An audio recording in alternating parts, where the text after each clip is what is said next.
Friends, 12 months ago, a new program of total mobilization or maximum sacrifice was placed before Indians in East Asia. Today I shall give you an account of our achievements during the past year and shall place before you our demands for the coming year. But before I do so, I want you to realize once again what a golden opportunity you have for winning freedom.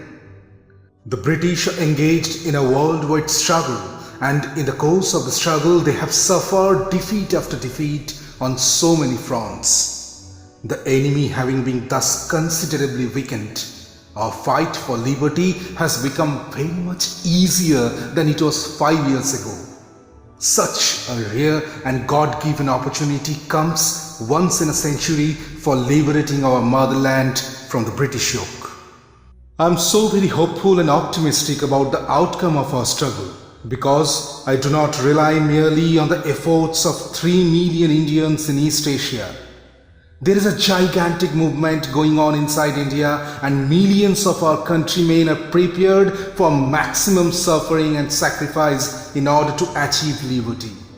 Unfortunately, even since the Great Fight of 1857, our countrymen are disarmed, whereas the enemy is armed to the teeth. Without arms and without a modern army, it is impossible for a disarmed people to win freedom in this modern age.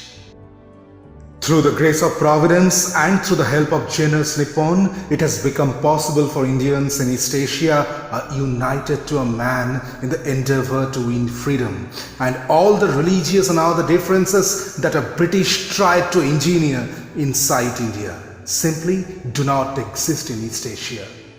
Consequently, we have now an ideal combination of circumstances favoring the success of our struggle, and all that is wanted is that Indians should themselves come forward to pay the price of liberty.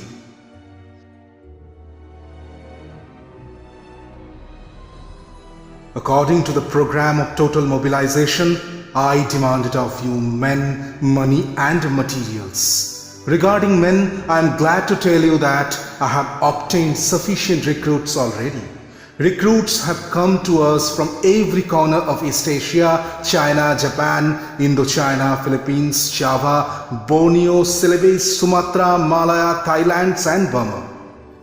You must continue the mobilization of men, money and materials with greater vigor and energy. In particular, the problem of supplies and transport has to be solved satisfactorily. We require more men and women of all categories for administration and reconstruction in liberated areas. We must be prepared for a situation in which the enemy will ruthlessly apply the scorched earth policy before withdrawing from a particular area, and will also force the civilian population to evacuate, as was attempted in Burma.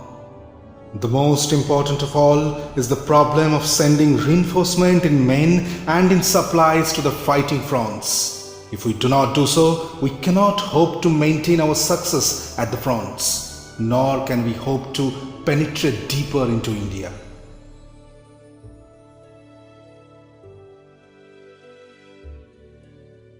Those of you who will continue to work on the home front should never forget that East Asia and particularly Burma form our base for the war of liberation.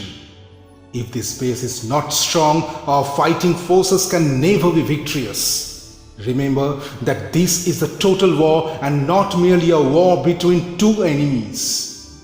That is why for a full 1 year I have been laying so much stress on total mobilization in the East.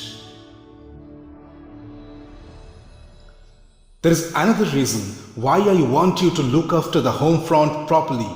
During the coming months, I and my colleagues on the War Committee of the Cabinet desire to devote our whole attention to the fighting fronts and also to the task of working up the revolution inside India. Consequently, we want you to be fully assured that the work at the base will go on smoothly and uninterruptedly even in our absence. Friends, 1 year ago, when I made certain demands on you, I told you that if you give me total mobilization, I would give you a second front.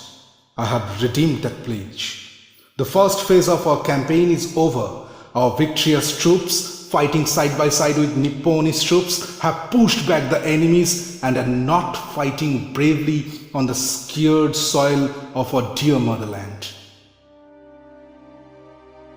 Gird up your loins to the task that now lies ahead.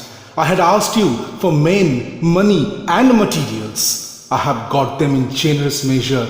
Now I demand more of you. Men, money and materials have the native power that will inspire us to brave deeds and heroic exploits. It will be a fatal mistake for you to wish to live and see India simply because victory is now within reach.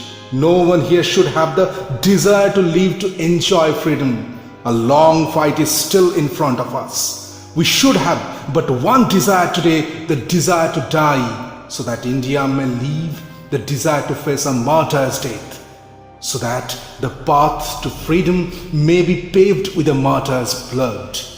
Friends, my comrades, in the war of liberation today, I demand of you one thing above all. I demand of you blood. It is blood alone that can avenge the blood that the enemy has spilt. It is blood alone that can pay the price of freedom. Give me blood, and I promise you freedom. बढ़ाए जा, खुशी के गीत गाए जा।